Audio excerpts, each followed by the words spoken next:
Thomas Edison by Hattie DeVaul. The famous person I chose for my second grade wax museum is Thomas Alva Edison. Thomas Edison was a famous American inventor, entrepreneur, and businessman. He was described by Henry Ford as America's greatest inventor.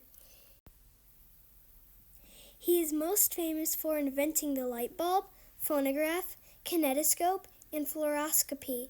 He also invented the motion picture camera, alkaline battery, and the automatic telegraph.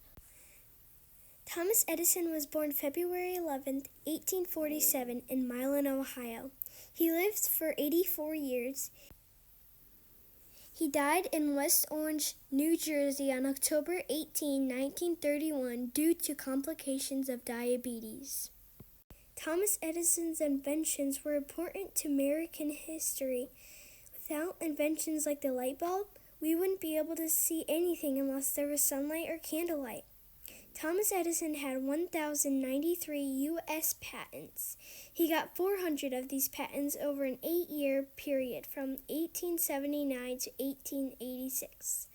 Many of Edison's inventions were group efforts which took place in his large invention laboratory, Menlo Park.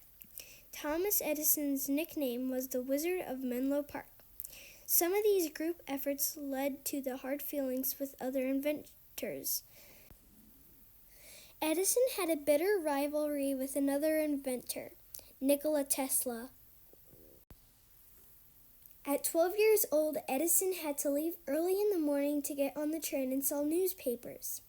This was his first experience as a businessman. Later in life, he had many businesses with many people working for him to develop, build, and test his inventions. He helped to start companies like General Electric, which is one of the biggest corporations in the world today.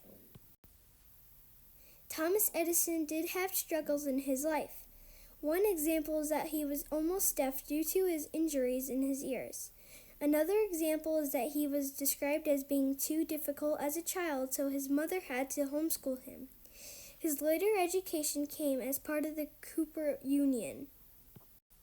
I hope you enjoyed my Wax Museum report on Thomas Edison. Light.